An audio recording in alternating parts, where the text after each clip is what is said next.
Hi, I am sitting in Tootight Lautrec's chair. I'm Joe O'Malley, and this is the second part of the Backstage pass set of videos where I will be doing my makeup. I did 2 hours of makeup and I'm speeding it up to 10 times the normal speed, just because who needs to watch 2 hours of makeup? So following this is 12 minutes of makeup. But before I do, I wanted to show the beginning of the transformation. If you're here for books, by the way, or for poetry or discussions of fiction or literature, sorry, this is a makeup video. If you want to see a man transform into a drag queen, then this is the video for you.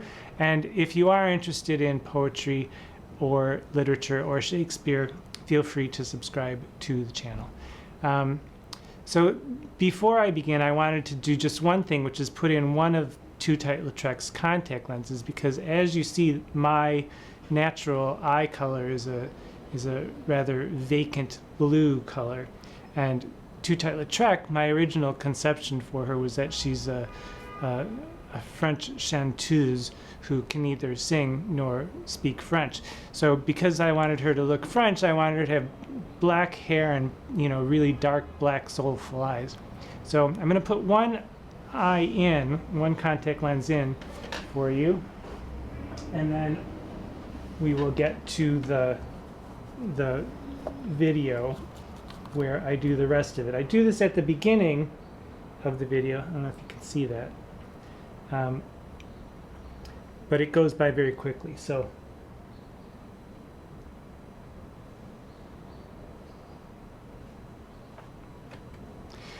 and there I am, and you can see how weird it looks. Can I do a close-up?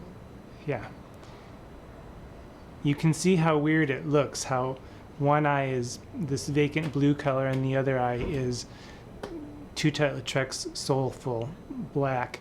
And also the iris is much, much larger. So this is the beginning of the weirdness. Stay tuned for 12 more minutes of weirdness. Thank you for joining me, and remember, the world is full of wonder. Pay attention. Take it away, Tootight. Well, you've already seen me place my contact lenses to begin the transformation to the French chanteuse who can neither sing nor speak French and has returned to the oldest profession in the world, which is, of course, teaching. And here I begin to change the shape of my face by gluing down my eyebrows with Elmer's glue stick. I apply 3 coats of Elmer's glue stick to make them nice and flat, because apparently women's eyebrows are slightly higher than men's. And 3 coats of Elmer's glue stick, and then some orange eyeshadow to color correct, because there's a blue tinge to the hair. So I make sure that they're covered, and then I put my swim cap on to make me feel butch, and then I put on some primer that is supposed to get rid of some of the wrinkles and to help the makeup stay a little bit tighter to my face. So then I get this really thick cream, which is called Clown White, Ben Nye's Clown White, and I'll cover my eyebrows with that to just completely erase my eyebrows. And then I'll cover that with some super white powder to make it nice and smooth, to make it look somewhat like skin rather than like a field of oatmeal. And so there's the powder on my face. I hadn't done makeup in quite a while, so I kind of forgot some things. And you kind of just make it up as you go along, which I did in this instance. So I'm beginning to change the shape of my eye.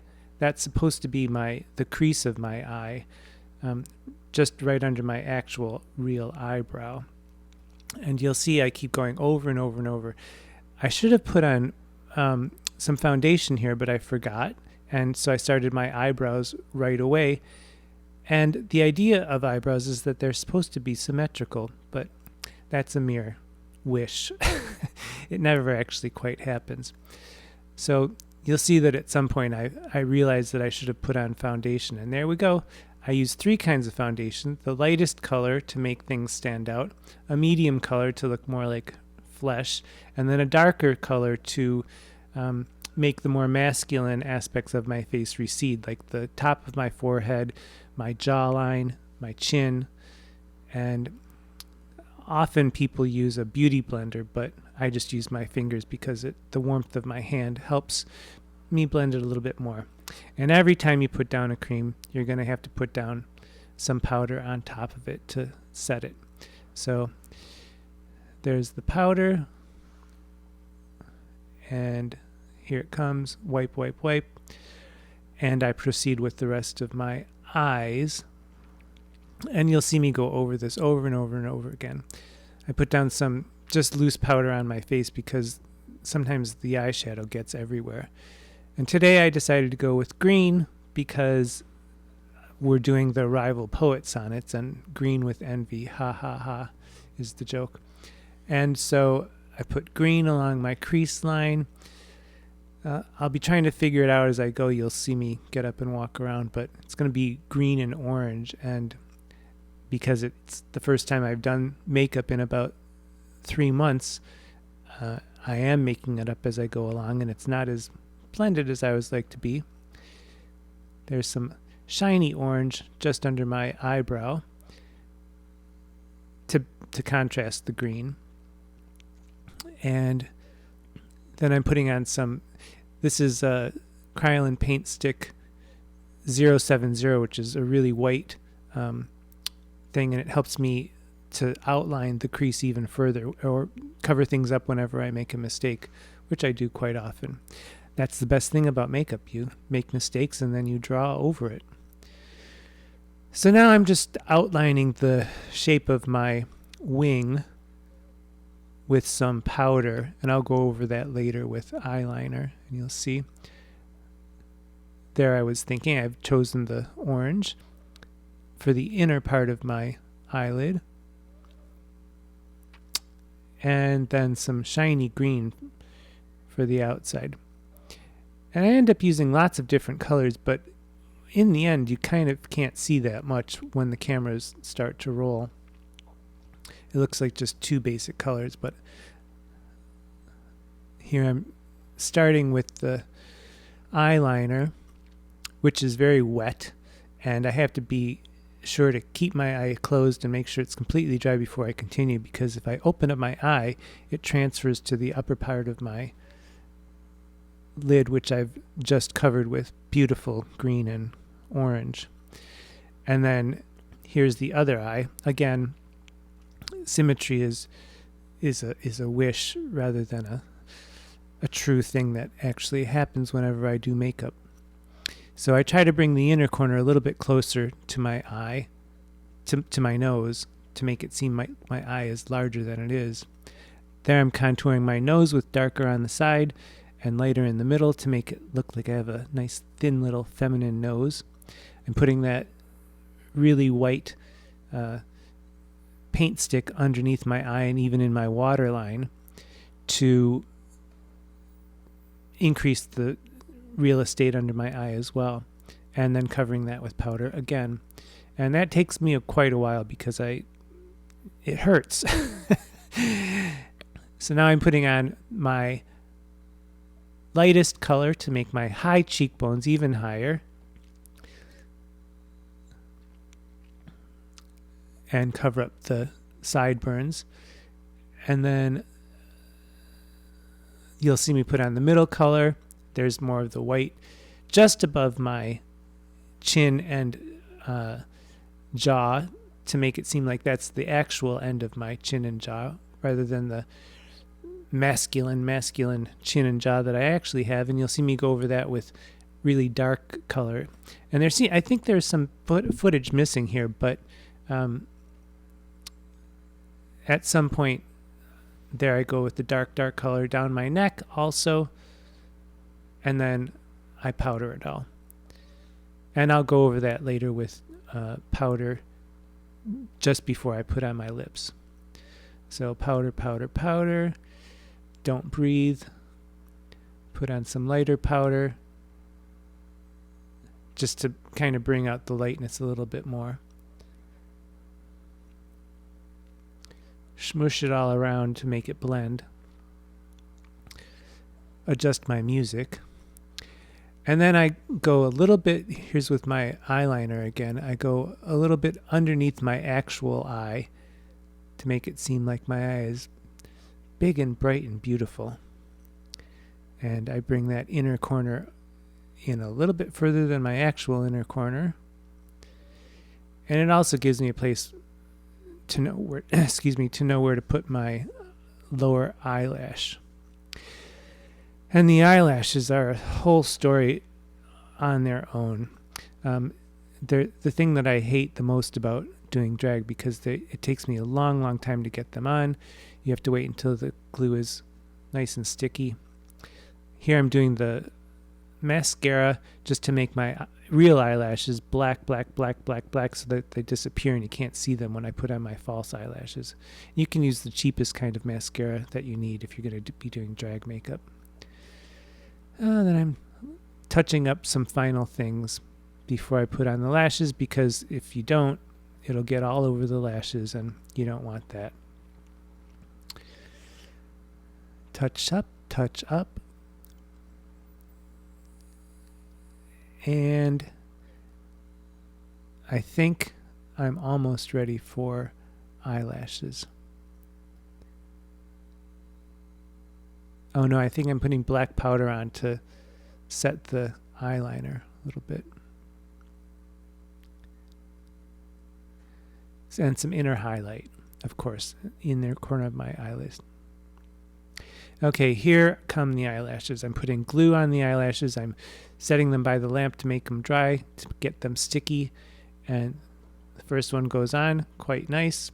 You want it nice and high at the edge so that you don't look droopy and sad. Or droopier and sadder than you actually are. Here comes the other side. You can never really tell when it's really sticky. So here I go. Couldn't get it on. Try again. Change your music. Settle down. There you go. Lift it up. Don't look droopy. And there you go. The lower eyelashes are a little bit easier. Still the same thing with the eyelash glue and trying to get them sticky enough to stick, but not so sticky that not so dry that they're completely dry and won't stick to your face. And there you go. And putting more black makeup on, black shadow on to kind of cover up the mistakes. Touch up, constant touch up. Mess up, touch up. That's drag makeup. Mess up, touch up.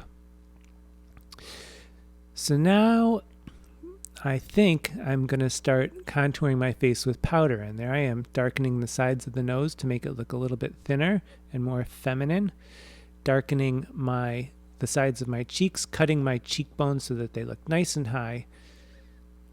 And cutting off my chin and my jaw to make them look oh so round and feminine rather than square and masculine. And the top of my forehead to make it look like I don't have a billboard up there at the top. Light in the middle, darker at the sides, smush it all around to make sure that it blends. And a little bit of blush, which I never really know quite how to do. Derek has to come in and help me with it later on. A little bit of highlight to make things stand out, distract the eye from what's really going on. And then the lips. And the trick is just draw them 3 times larger than your actual lips, and you're probably going to be okay.